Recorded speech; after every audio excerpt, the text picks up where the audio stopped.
Hi, do you mind if I yap for a minute? So, you know how many versions of the afterlife exist?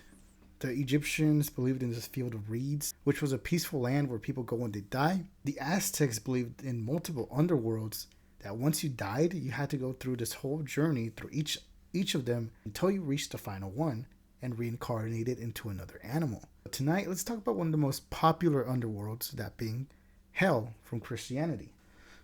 Abandon all hope, ye who enters here. That's what's written in the gates of hell according to Dante's Inferno. Now, despite the novel Dante's Inferno not being part of Christianity, it ended up being one of the most influential pieces of media that has changed how we see hell today. Its influence can be seen far and wide from video games, TV shows, movies, and anime, and I'm positive that you've seen a retelling of Dante's Inferno without realizing it. Now, here's a little quick fast fact. Dante's Inferno is a smaller piece of a bigger novel known as the Divine Comedy that details Dante's journey exploring the Inferno, Purgatorio, and Paradiso. As Dante enters hell, he is helped by Virgil, an ancient Roman poet who guides Dante through the 9 layers of hell, with most of the layers being a reference to the 7 deadly sins. So a quick recap is the first layer of hell is limbo. This is where people born before Christianity and those who did not commit sins worthy of being punished go to live. This is where Dante encounters a bunch of children who died before being baptized, and a bunch of ancient Roman philosophers like Plato and Socrates. Now, the second layer of hell is for those who've committed the sin of lust. In this circle, the souls are being blown away by a constant storm, and in the center is King Minos of Greek mythology, who is the judge that determines which circle the person's soul enters. The third layer is the layer of gluttony. This is where people must face an icy winds, all while being bitten and eaten by the 3-headed dog Cerberus. Virgil helps out Dante by feeding Cerberus a bunch of clay, distract him long enough to enter the next layer. Now, interesting enough, despite it being called the Inferno, the very lowest layer of hell is actually the frozen lake known as Cocytus. This is where betrayers get sent to. This is because those who have betrayed God do not deserve his warmth, making the lowest layer of hell a frozen wasteland. This is where people like Judas and Brutus go, as they are known as great betrayers. And at the very center of it is Lucifer, who is trapped waist deep in the frozen lake. Now, one thing you notice is Dante does not depict Lucifer as the king of hell. He depicts him as someone who's also trapped in there, alongside the other betrayers. Lucifer is trapped in ice, unable to do anything, unlike the more modern depictions who show him as being the ruler of hell and the one that torments the souls. Dante ends up leaving hell by traveling under Lucifer and entering purgatory. But that's a story for another day. Now, while Dante's Inferno is one of the most popular depictions of hell, and I can go into much deeper details on a later date, one of my personal favorite depictions comes from a painter known as Hieronymus Bosch. Bosch was a Dutch painter who was born in the 1450s, and we know little bits about him.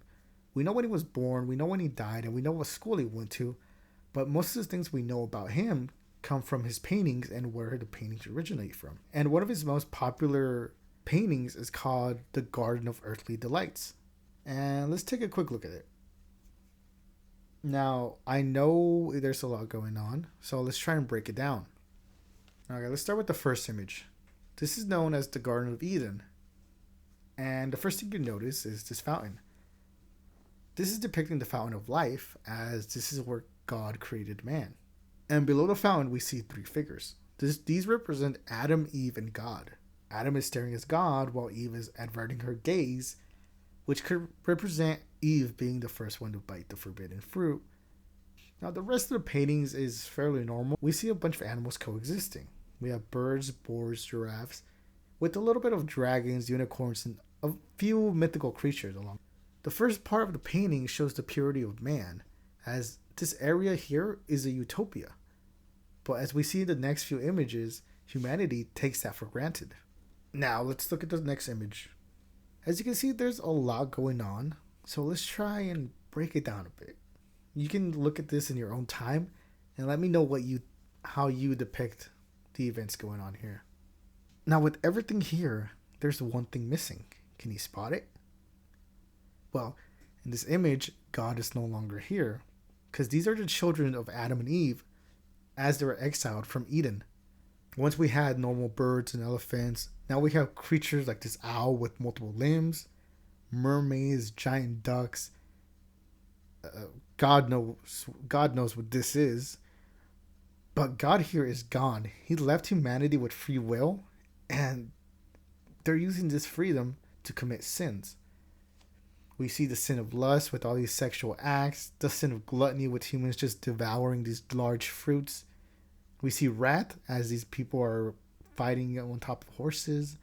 What I think is being depicted here is people worshiping some kind of pagan god, a false idol. Every time you look at this, you see something new. Like, what the hell is going on with this fish? What's going on here? Why is this tree like? Why does it look like this? There's a lot going on here. As humans are having their fun, they're having fun. There was these weird-looking creatures. But what happens when this party goes unchecked? Well, that's when we get to the last painting. Now, this is quite the contrast between the last two paintings. We once had these blue, beautiful skies and colorful landscape is now a dark background with the castle being burned on fire. There's knights getting ready to fight these demons. These creatures who once parted with humanity are now torturing them. There's this giant ear monster crushing a few humans. There's this large tree man that is carrying hostages as a bird demon is forcing humans up inside of him. Now, here's a little fun fact. This tree man is actually part of an older sketch from Hieronymus Bosch, simply called The Tree Man.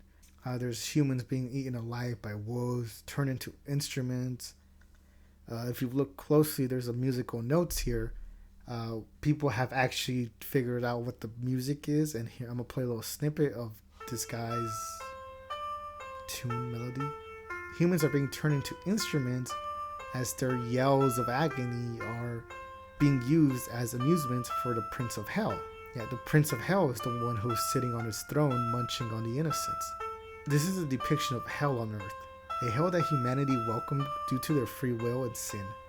So what Hieronymus Bosch did is paint a story that depicts how humans refuse to live in this utopia created by God, how they tried to create their own Eden but got too carried away with their pleasures and earthly delights, and how they allowed demons to live among them until they eventually took over and ruled over humanity.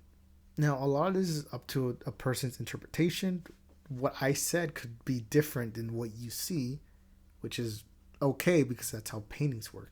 But let's go ahead and look at a few more paintings from Bosch, as he currently is one of my favorite artists. And let's keep this hell imagery going and talk about Hieronymus Bosch's seven Deadly Sins and Four Last Things. Seven Deadly Sins and Four Last Things depicts the seven deadly sins on the outside of the main circle, those being wrath, envy, greed, gluttony, sloth, extravagance, and pride. The four circles on the outside depict the four last things: death, judgment, heaven, and hell. While the being in the very center is Jesus, and this represents the eye of God, with the text saying, "Beware, beware, the Lord sees." Now let's go over the little paintings. The painting of wrath shows an elderly lady trying to break up a fight between two drunks. The scene of envy shows a couple being jealous of a rich man crossing their path. You can tell he's rich because he has a hawk and he has a servant carrying his things. Greed shows a judge pretending to listen to a case, but in reality he's accepting a bribe. Gluttony just shows two men eating an entire meal while ignoring the child begging for food. Sloth is a lazy man resting while the woman works. Extravagance, otherwise known as lust, just shows a couple enjoying a nice evening together while being entertained by a clown. And lastly, pride is a woman looking at herself in the mirror rather than staring at us, the audience. A lot of these scenes are pretty mundane, especially compared to the previous painting that depicts hell and so much more sins. But it shows that no matter what, no matter how small your sin is, God is always watching. As Hieronymus Bosch lived during a time where Christianity was very feared. Feared being sent to hell, they feared being judged by many people, and they feared God himself. And we know this because so many paintings depict God as being this terrifying force that should be feared. The interesting scenes are the four endings, with the first one being a man's final moments as a priest performs his final prayer. As you can see, death is waiting in the background with a demon and an angel waiting to take the man's soul where it belongs.